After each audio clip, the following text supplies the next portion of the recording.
ألف لام ميم صاد كتاب أنزل إليك فلا يكن في صدرك حرج منه لتنذر به وذكرى للمؤمنين اتبعوا ما أنزل إليكم من ربكم ولا تتبعوا من دونه أولياء قليلا ما تذكرون وكم من قرية أهلكناها فجاءها بأسنا بياتا أو هم قائلون فما كان دعواهم إذ جاءهم بأسنا إلا أن قالوا إنا كنا ظالمين فلنسألن الذين أرسل إليهم ولنسألن المرسلين فلنقصن عليهم بعلم وما كنا غائبين والوزن يومئذ الحق فمن ثقلت موازينه فأولئك هم المفلحون ومن خفت موازينه فأولئك الذين خسروا أنفسهم بما كانوا بآياتنا يظلمون ولقد مكناكم في الأرض وجعلنا لكم فيها معايش قليلا ما تشكرون ولقد خلقناكم ثم صورناكم ثم قلنا للملائكة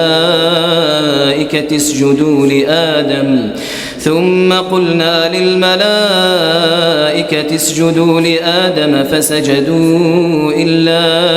إبليس لم يكن من الساجدين قال ما منعك ألا تسجد إذ أمرتك قال أنا خير منه خلقتني من نار وخلقته من طين قال فاهبط منها فما يكون لك أن تتكبر فيها فاخرج إنك من الصاغرين قال أنظرني إلى يوم يبعثون قال إنك من المنظرين قال فبما أغويتني لأقعدن لهم صراطك المستقيم ثم لآتينهم من بين أيديهم ومن خلفهم وعن أيمانهم وعن شمائلهم ولا تجد أكثرهم شاكرين قال اخرج منها مذءوما مدحورا لمن تبعك منهم لأملأن جهنم منكم أجمعين ويا آدم اسكن أنت وزوجك الجنة فكلا من حيث شئتما ولا تقربا هذه الشجرة فتكونا من الظالمين فوسوس لهما الشيطان ليبدي لهما ما وري عنهما من سوآتهما وقال ما نهاكما ربكما عن هذه الشجرة إلا أن تكونا ملكين أو تكونا من الخالدين وقاسمهما إني لكما لمن الناصحين فدلاهما بغرور فلما ذاقا الشجرة بدت لهما سوآتهما وطفقا يخصفان عليهما من ورق الجنة وناداهما ربهما ألم أنهكما عن تلكما الشجرة وأقل لكما إن الشيطان لكما عدو مبين قالا ربنا ظلمنا أنفسنا وإن لم تغفر لنا وترحمنا لنكونن من الخاسرين قال اهبطوا بعضكم لبعض عدو ولكم في الأرض مستقر ومتاع إلى حين قال فيها تحيون وفيها تموتون ومنها تخرجون يا بني آدم قد أنزلنا عليكم لباسا يواري سوآتكم وريشا ولباس التقوى ذلك خير ذلك من آيات الله لعلهم يذكرون يا بني آدم لا يفتننكم الشيطان كما أخرج أبويكم من الجنة ينزع عنهما لباسهما ليريهما سوآتهما إنه يراكم هو وقبيله من حيث لا ترونهم إنا جعلنا الشياطين أولياء للذين لا يؤمنون وإذا فعلوا فاحشة قالوا وجدنا عليها آباءنا والله أمرنا بها قل إن الله لا يأمر بالفحشاء أتقولون على الله ما لا تعلمون قل أمر ربي بالقسط وأقيموا وجوهكم عند كل مسجد وادعوه مخلصين له الدين كما بدأكم تعودون فريقا هدى وفريقا حق عليهم الضلالة إنهم اتخذوا الشياطين أولياء من دون الله ويحسبون أنهم مهتدون يا بني آدم خذوا زينتكم عند كل مسجد وكلوا واشربوا ولا تسرفوا إنه لا يحب المسرفين قل من حرم زينة الله التي أخرج لعباده والطيبات من الرزق قل هي للذين آمنوا في الحياة الدنيا خالصة يوم القيامة كذلك نفصل الآيات لقوم يعلمون قل إنما حرم ربي الفواحش ما ظهر منها وما بطن والإثم والبغي بغير الحق وأن تشركوا بالله ما لم ينزل به سلطانا وأن تقولوا على الله ما لا تعلمون ولكل أمة أجل فإذا جاء أجلهم لا يستأخرون ساعة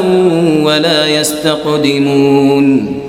يا بني آدم إما يأتينكم رسل منكم يقصون عليكم آياتي فمن اتقى وأصلح فلا خوف عليهم ولا هم يحزنون والذين كذبوا بآياتنا واستكبروا عنها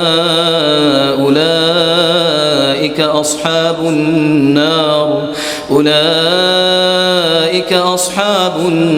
هم فيها خالدون فمن أظلم ممن افترى على الله كذبا أو كذب بآياته أولئك ينالهم نصيبهم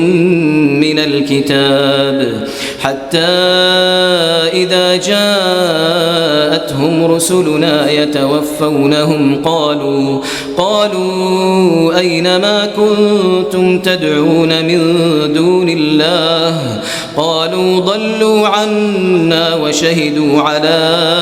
أنفسهم أنهم كانوا كافرين قال ادخلوا في قد خلت من قبلكم من الجن والإنس في النار كلما دخلت أمة لعنت أختها حتى إذا اداركوا فيها جميعا قالت أخراهم لأولاهم ربنا هؤلاء أضلونا فآتهم عذابا ضعفا من النار قال لكل ضعف ولكن لا تعلمون وقالت أولاهم لأخراهم فما كان لكم علينا من فضل فذوقوا العذاب بما كنتم تكسبون إن الذين كذبوا بآياتنا واستكبروا عنها لا تفتح لهم أبواب السماء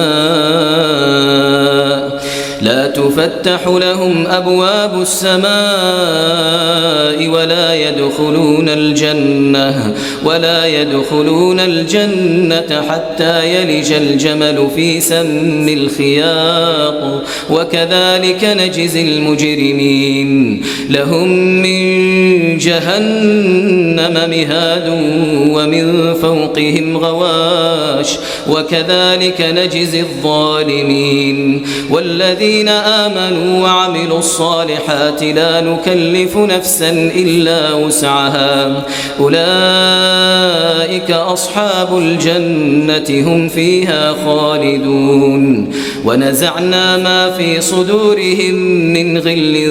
تجري من تحتهم الأنهار وقالوا الحمد لله الذي هدانا لهذا وما كنا لنهتدي لولا أن هدانا الله لقد جاءت رسل ربنا بالحق ونودوا أن تلكم الجنة أورثتموها بما كنتم تعملون ونادى أصحاب الجنة أصحاب النار أن قد وجدنا ما وعدنا ربنا حقا فهل وجدتم ما وعد ربكم حقا قالوا نعم فأذن مؤذن بينهم اللعنة الله على الظالمين الذين يصدون عن سبيل الله ويبغونها عوجا وهم بالآخرة كافرون وبينهما حجاب وعلى الأعراف رجال يعرفون كلا بسيماهم ونادوا أصحاب الجنة أن سلام عليكم لم يدخلوها وهم يطمعون وإذا صرفت أبصارهم تلقاء أصحاب النار قالوا ربنا لا تجعلنا مع القوم الظالمين ونادى أصحاب الأعراف رجالا يعرفونهم بسيماهم قالوا ما أغنى عنكم جمعكم وما كنتم تستكبرون أهؤلاء الذين أقسمتم لا ينالهم الله برحمة ادخلوا الجنة لا خوف عليكم ولا أنتم تحزنون ونادى أصحاب النار أصحاب الجنة أن أفيضوا علينا من الماء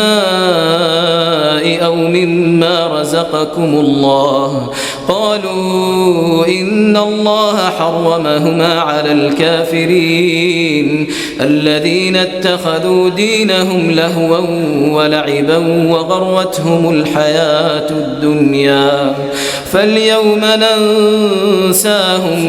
فاليوم ننساهم كما نسوا لقاء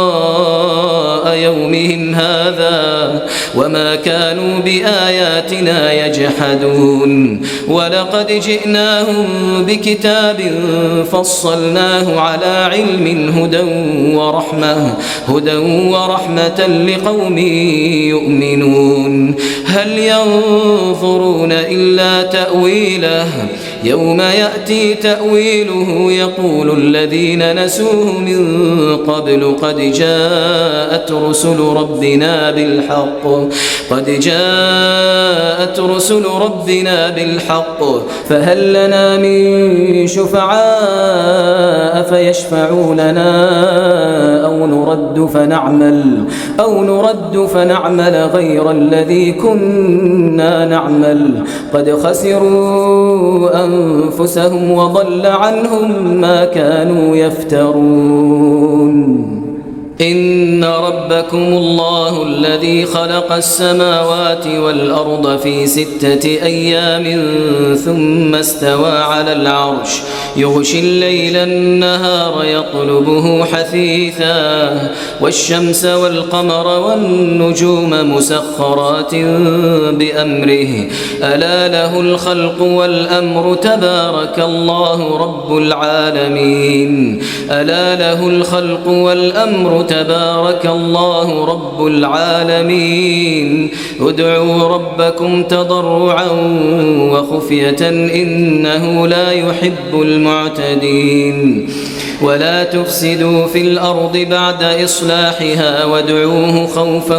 وطمعا إن رحمة الله قريب من المحسنين وهو الذي يرسل الرياح بشرا بين يدي رحمته حتى إذا أقلت سحابا ثقالا سقناه لبلد ميت فأنزلنا به الماء فأخرجنا به من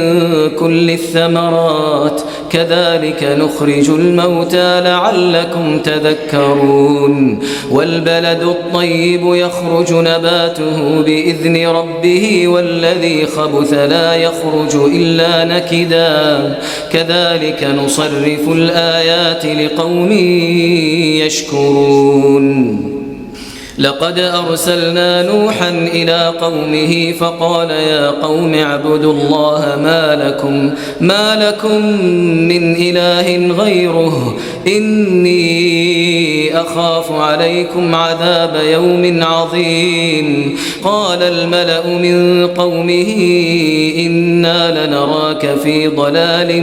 مبين قال يا قوم ليس بي ضلالة ولكني رسول من رب العالمين أبلغكم رسالات ربي وأنصح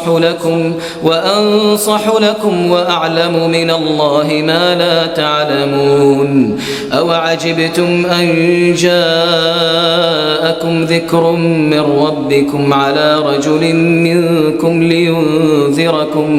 لينذركم ولتتقوا ولعلكم ترحمون فكذبوه فأنجيناه والذين معه في الفلك وأغرقنا الذين كذبوا بآياتنا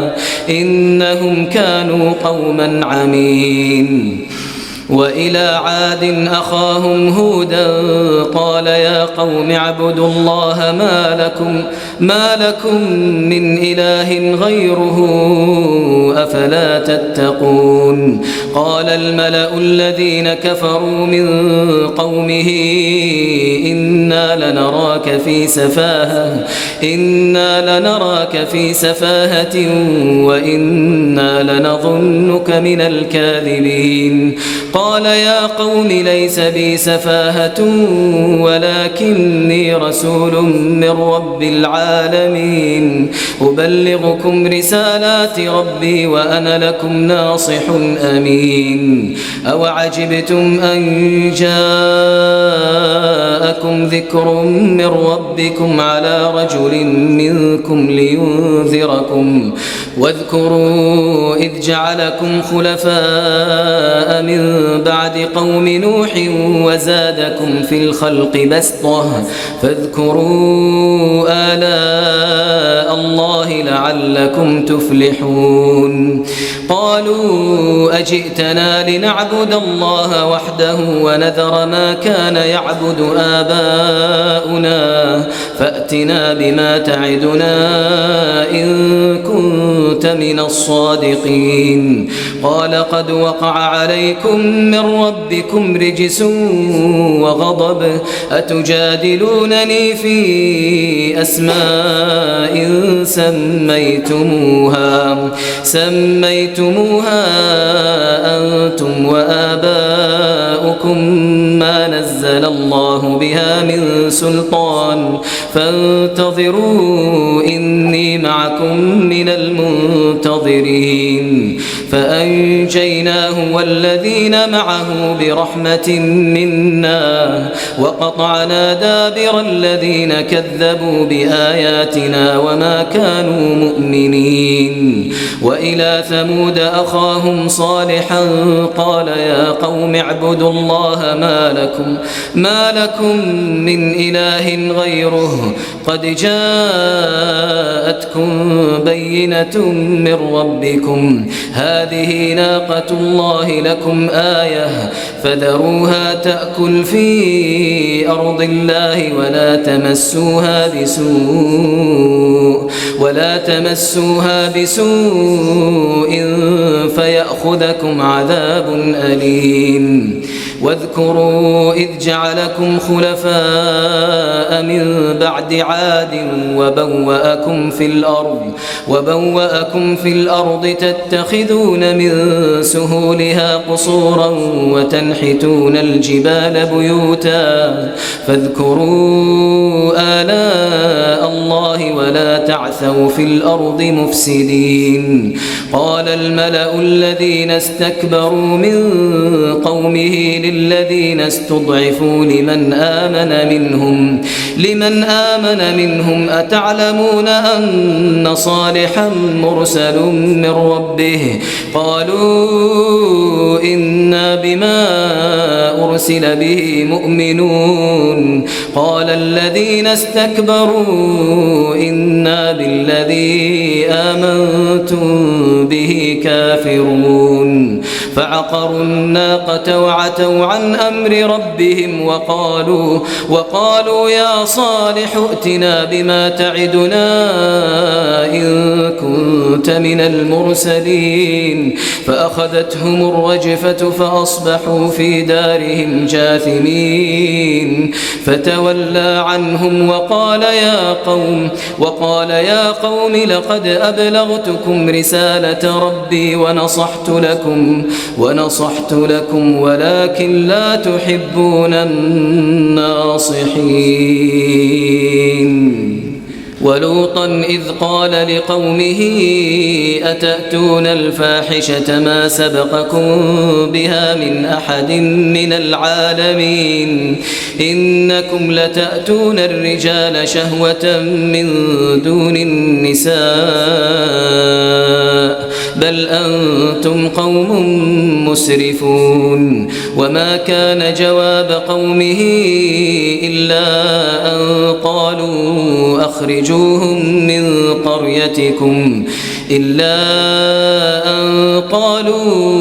أخرجوهم من قريتكم إنهم أناس يتطهرون فأنجيناه وأهله إلا امرأته كانت من الغابرين وأمطرنا عليهم مطرا فانظر كيف كان عاقبة المجرمين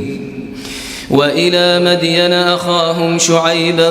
قال يا قوم اعبدوا الله ما لكم من إله غيره قد جاءتكم جاءتكم بينة من ربكم فأوفوا الكيل والميزان ولا تبخسوا الناس أشياءهم ولا تفسدوا في الأرض بعد إصلاحها ذلكم خير لكم إن كنتم مؤمنين ولا تقعدوا بكل صراط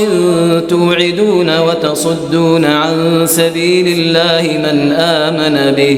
من آمن به وتبغونها عوجا واذكروا إذ كنتم قليلا فكثركم وانظروا كيف كان عاقبة المفسدين وإن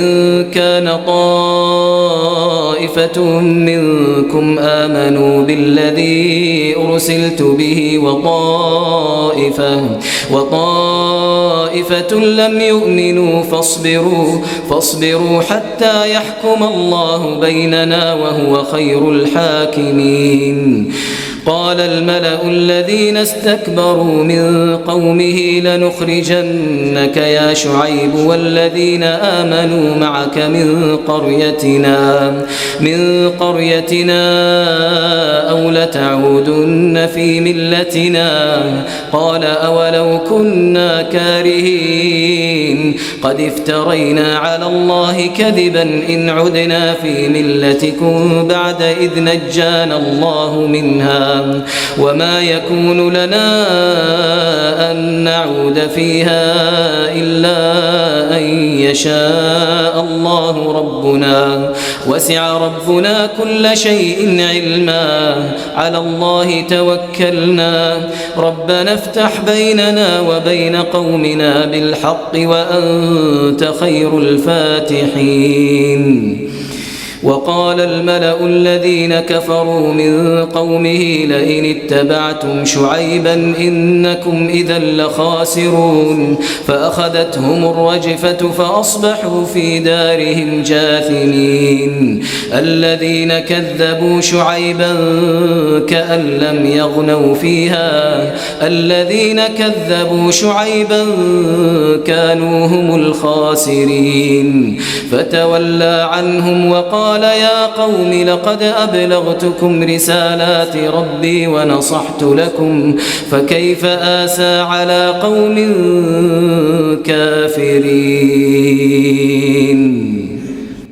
وما أرسلنا في قرية من نبي إلا أخذنا أهلها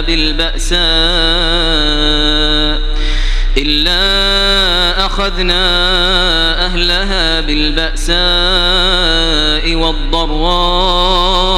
لعلهم يضرعون ثم بدلنا مكان السيئة الحسنة حتى عفوا وقالوا قد مس آباءنا الضراء والسراء فأخذناهم بغتة وهم لا يشعرون ولو أن أهل القرى آمنوا واتقوا لفتحنا عليهم بركات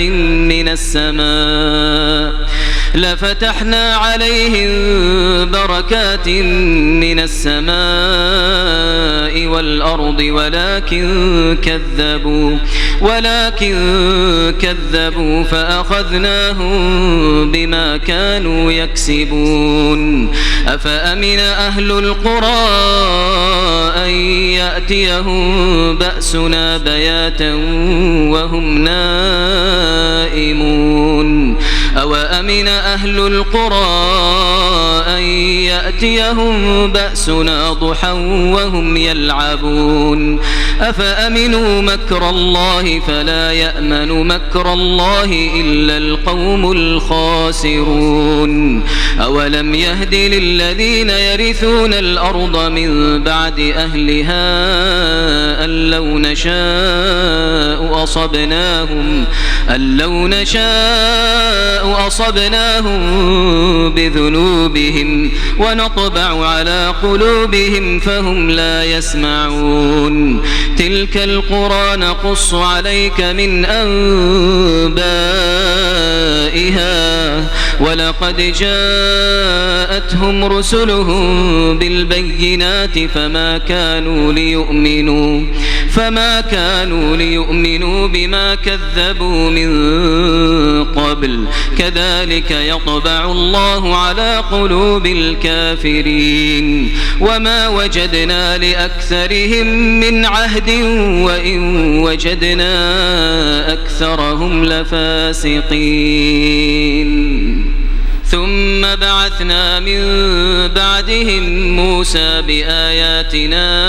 إلى فرعون وملئه فظلموا بها فانظر كيف كان عاقبة المفسدين وقال موسى يا فرعون إني رسول من رب العالمين حقيق على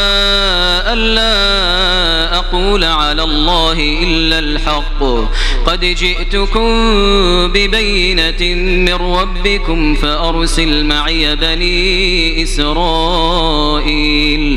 قال إن كنت جئت بآية فأت بها إن كنت من الصادقين فألقى عصاه فإذا هي ثعبان مبين ونزع يده فإذا هي بيضاء للناظرين قال الملأ من قوم فرعون إن هذا لساحر عليم يريد أن يخرجكم من أرضكم فماذا تأمرون قالوا أرجه وأخاه وأرسل في المدائن حاشرين يأتوك بكل ساحر عليم وجاء السحرة فرعون قالوا إن لنا لأجرا إن كنا نحن الغالبين قال نعم وإنكم لمن المقربين قالوا يا موسى إما أن تلقي وإما أن نكون نحن الملقين قال ألقوا فلما ألقوا سحروا أعين الناس واسترهبوهم وجاءوا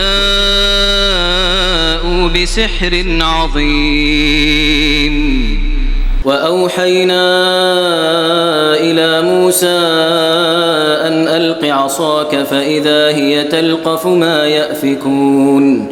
فوقع الحق وبطل ما كانوا يعملون فغلبوا هنالك وانقلبوا صاغرين وألقي السحرة ساجدين قالوا آمنا برب العالمين رب موسى وهارون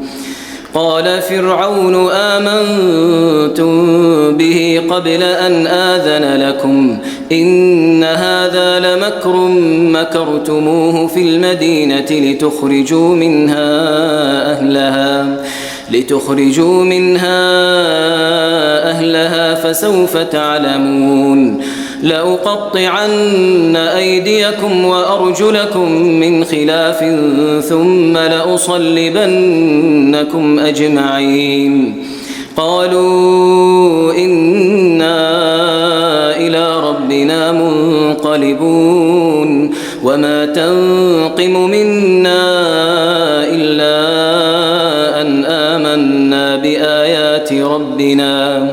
إلا أن آمنا بآيات ربنا لما جاءتنا ربنا أفرغ علينا صبرا وتوفنا مسلمين وقال الملأ من قوم فرعون أتذر موسى وقومه ليفسدوا في الأرض ويذرك وآلهتك قال سنقتل أبناءهم ونستحيي نساءهم وإنا فوقهم قاهرون قال موسى لقومه استعينوا بالله واصبروا إن الأرض لله يورثها من يشاء من عباده والعاقبة للمتقين قالوا أوذينا من قبل أن تأتينا ومن بعد ما جئتنا قال عسى ربكم أن يهلك عدوكم ويستخلفكم في الأرض فينظر كيف تعملون ولقد أخذنا آل فرعون بالسنين ونقص من الثمرات لعلهم يذكرون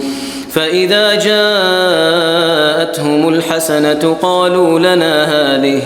وإن تصبهم سيئة يطيروا بموسى ومن معه ألا إنما طائرهم عند الله ولكن أكثرهم لا يعلمون وقالوا مهما تأتنا به من آية لتسحرنا بها فما نحن لك بمؤمنين فأرسلنا عليهم الطوفان والجراد والقمل والضفادع والدم آيات مفصلات فاستكبروا وكانوا قوما مجرمين ولما وقع عليهم الرجز قالوا يا موسى ادع لنا ربك بما عهد عندك لئن كشفت عنا الرجز لنؤمنن لك ولنرسلن معك بني إسرائيل فلما كشفنا عنهم الرجز إلى أجل هم بالغوه إذا هم ينكثون فانتقمنا منهم فأغرقناهم في اليم بأنهم كذبوا بآياتنا وكانوا عنها غافلين وأورثنا القوم الذين كانوا يستضعفون مشارق الأرض ومغاربها التي باركنا فيها وتمت كلمة ربك الحسنى على بني إسرائيل بما صبروا ودمرنا ما كان يصنع فرعون وقومه وما كانوا يعرشون وجاوزنا ببني إسرائيل البحر فأتوا على قوم يعكفون على أصنام لهم قالوا يا موسى اجعل لنا إلها كما لهم آلهة قال إنكم قوم تجهلون إن هؤلاء متبر ما هم فيه وباطل ما كانوا يعملون قال أغير الله أبغيكم إلها وهو فضلكم على العالمين وإذ أنجيناكم من آل فرعون يسومونكم سوء العذاب يقتلون أبناءكم ويستحيون نساءكم وفي ذلكم بلاء من ربكم عظيم وواعدنا موسى 30 ليلة وأتممناها ب10 فتم ميقات ربه 40 ليلة وقال موسى لأخيه هارون اخلفني في قومي وأصلح ولا تتبع سبيل المفسدين ولما جاء موسى لميقاتنا وكلمه ربه قال رب أرني أنظر إليك قال لن تراني تراني ولكن انظر إلى الجبل فإن استقر مكانه فسوف تراني فلما تجلى ربه للجبل جعله دكا وخر موسى صعقا فلما أفاق قال سبحانك تبت إليك وأنا أول المؤمنين قال يا موسى إني اصطفيتك على الناس برسالاتي وبكلامي فخذ ما آتيتك وكن من الشاكرين وكتبنا له في الألواح من كل شيء موعظة وتفصيلا لكل شيء فخذها بقوة وأمر قومك يأخذوا بأحسنها سأريكم دار الفاسقين سأصرف عن آياتي الذين يتكبرون في الأرض بغير الحق وإن يروا كل آية لا يؤمنوا بها وإن يروا سبيل الرشد لا يتخذوه سبيلا وإن يروا سبيل الغي يتخذوه سبيلا ذلك بأنهم كذبوا بآياتنا وكانوا عنها غافلين والذين كذبوا بآياتنا ولقاء الآخرة حبطت أعمالهم هل يجزون إلا ما كانوا يعملون واتخذ قوم موسى من بعده من حليهم عجلا جسدا له خوار ألم يروا أنه لا يكلمهم ولا يهديهم سبيلا اتخذوه وكانوا ظالمين ولما سقط في أيديهم ورأوا أنهم قد ضلوا قالوا لئن لم يرحمنا ربنا ويغفر لنا لنكونن من الخاسرين ولما رجع موسى إلى قومه غضبان أسفا قال بئس ما خلفتموني من بعدي أعجلتم أمر ربكم وألقى الألواح وأخذ برأس أخيه يجره إليه قال ابن أم إن القوم استضعفوني وكادوا يقتلونني فلا تشمت بي الأعداء ولا تجعلني مع القوم الظالمين قال رب اغفر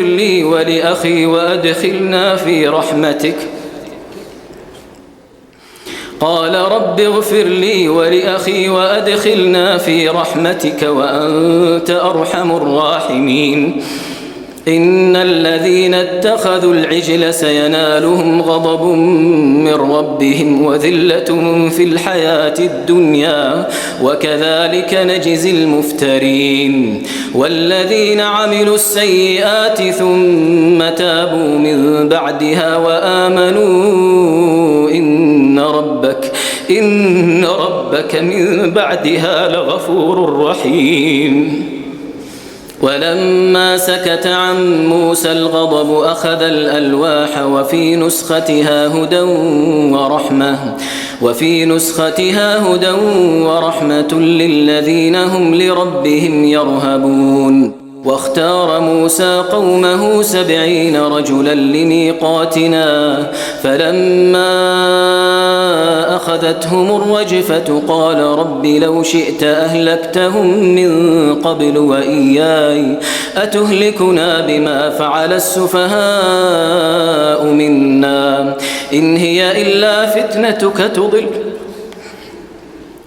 إن هي إلا فتنتك تضل بها من تشاء وتهدي من تشاء أنت ولينا فاغفر لنا وارحمنا وأنت خير الغافرين واكتب لنا في هذه الدنيا حسنة وفي الآخرة إنا هدنا إليك قال عذابي أصيب به من أشاء ورحمتي وسعت كل شيء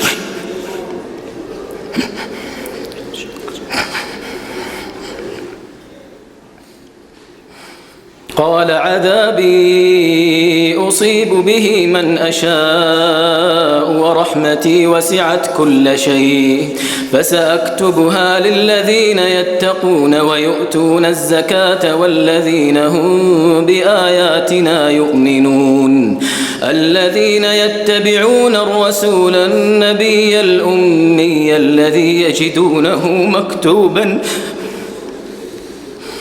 الذي يجدونه مكتوبا عندهم في التوراة والإنجيل الذين يتبعون الرسول النبي الأمي الذي يجدونه مكتوبا عندهم في التوراة والإنجيل يأمرهم بالمعروف وينهاهم عن المنكر ويحل لهم الطيبات ويحرم عليهم الخبائث ويضع عنهم إصرهم والأغلال التي كانت عليهم فالذين آمنوا به وعزروه ونصروه واتبعوا النور الذي أنزل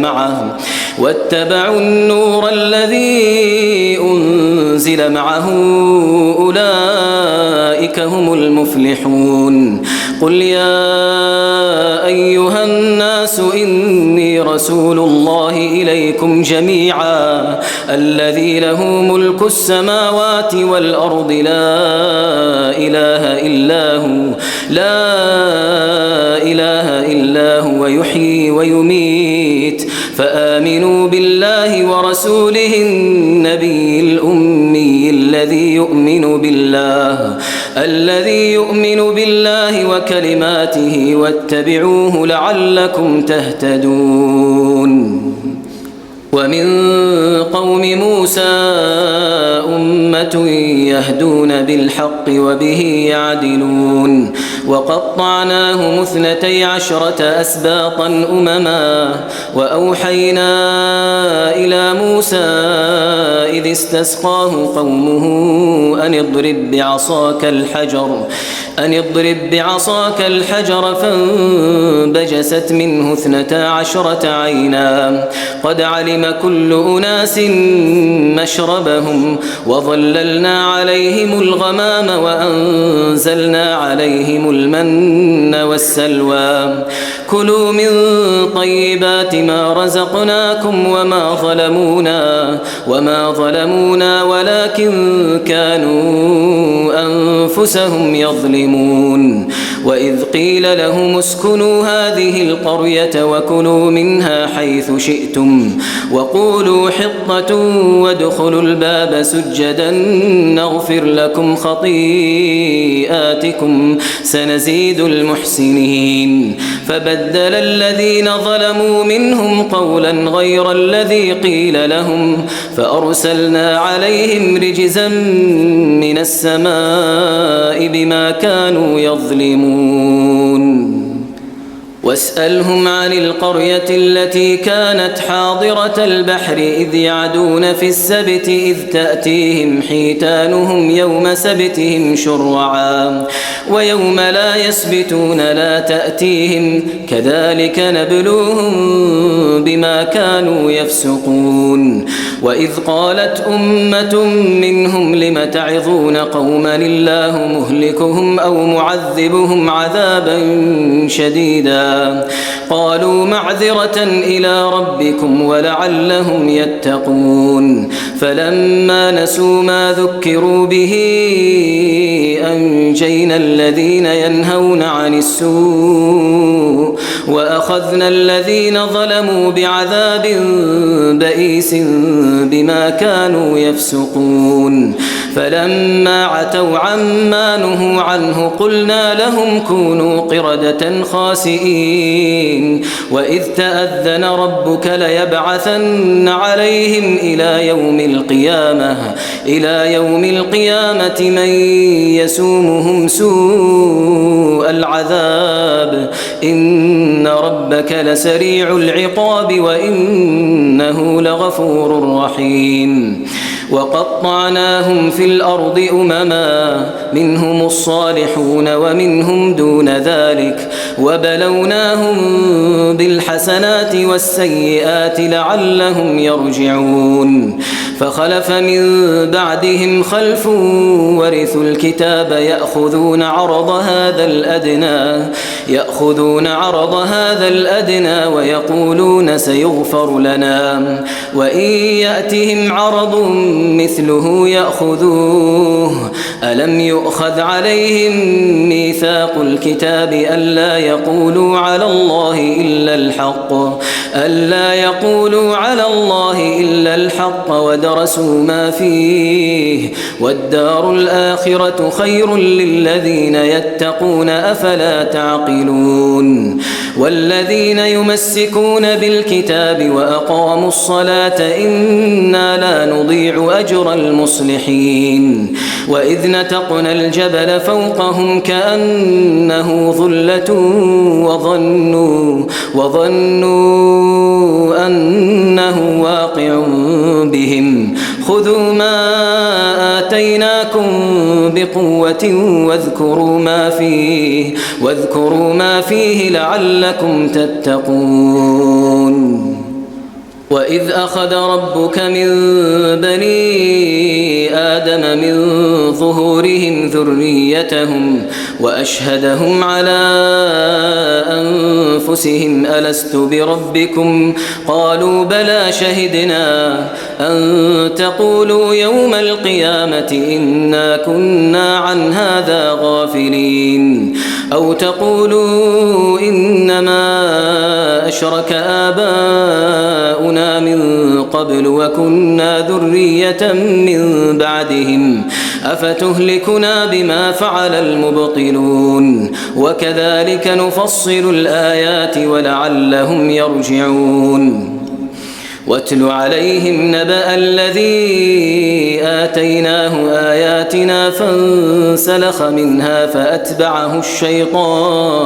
فأتبعه الشيطان فكان من الغاوين ولو شئنا لرفعناه بها ولكنه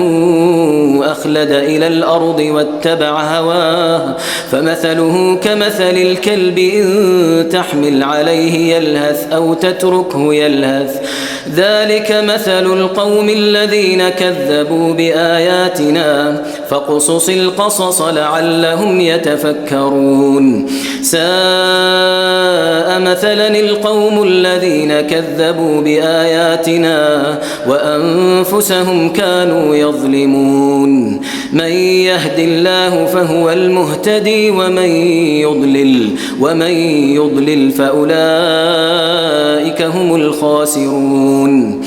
ولقد ذرأنا لجهنم كثيرا من الجن والإنس لهم قلوب لا يفقهون بها ولهم أعين لا يبصرون بها ولهم آذان لا يسمعون بها أولئك كالأنعام بل هم أضل أولئك هم الغافلون ولله الأسماء الحسنى فادعوه بها وذروا الذين يلحدون في أسمائه سيجزون ما كانوا يعملون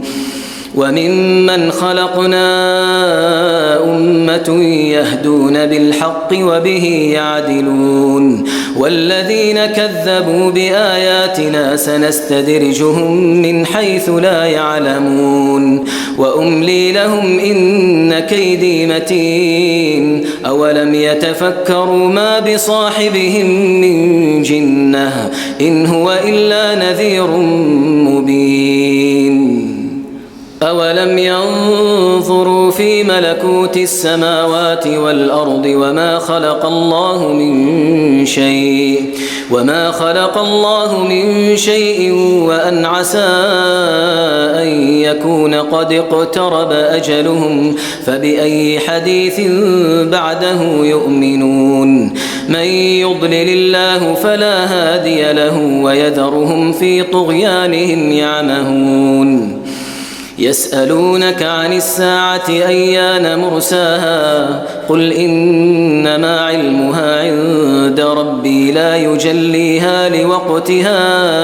إلا هو ثقلت في السماوات والأرض لا تأتيكم إلا بغتة يسألونك كأنك حفي عنها قل إنما علمها عند الله ولكن أكثر الناس لا يعلمون قل لا أملك لنفسي نفعا ولا ضرا إلا ما شاء الله ولو كنت أعلم الغيب لاستكثرت من الخير وما مسني السوء إن أنا إلا نذير وبشير لقوم يؤمنون هو الذي خلقكم من نفس واحدة وجعل منها زوجها ليسكن إليها فلما تغشاها حملت حملا خفيفا فمرت به فلما أثقلت دعوا الله ربهما لئن آتيتنا صالحا لنكونن من الشاكرين فلما آتاهما صالحا جعلا له شركاء فيما آتاهما فتعالى الله عما يشركون أيشركون ما لا يخلق شيئا وهم يخلقون ولا يستطيعون لهم نصرا ولا أنفسهم ينصرون وإن تدعوهم إلى الهدى لا يتبعوكم سواء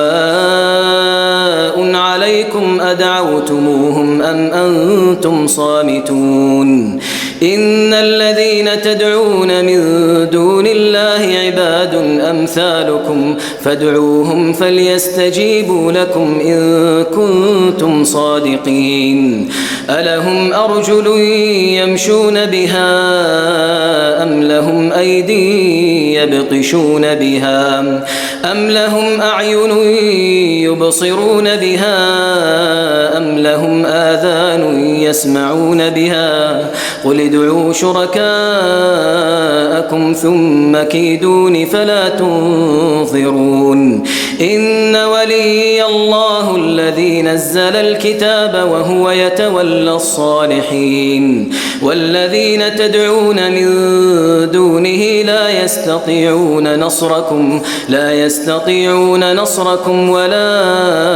أنفسهم ينصرون وإن تدعوهم إلى الهدى لا يسمعوا وتراهم ينظرون إليك وهم لا يبصرون خذ العفو وأمر بالعرف وأعرض عن الجاهلين وإما ينزغنك من الشيطان نزغ فاستعذ بالله إنه سميع عليم إن الذين اتقوا إذا مسهم طائف من الشيطان تذكروا فإذا هم مبصرون وإخوانهم يمدونهم في الغي ثم لا يقصرون وإذا لم تأتهم بآية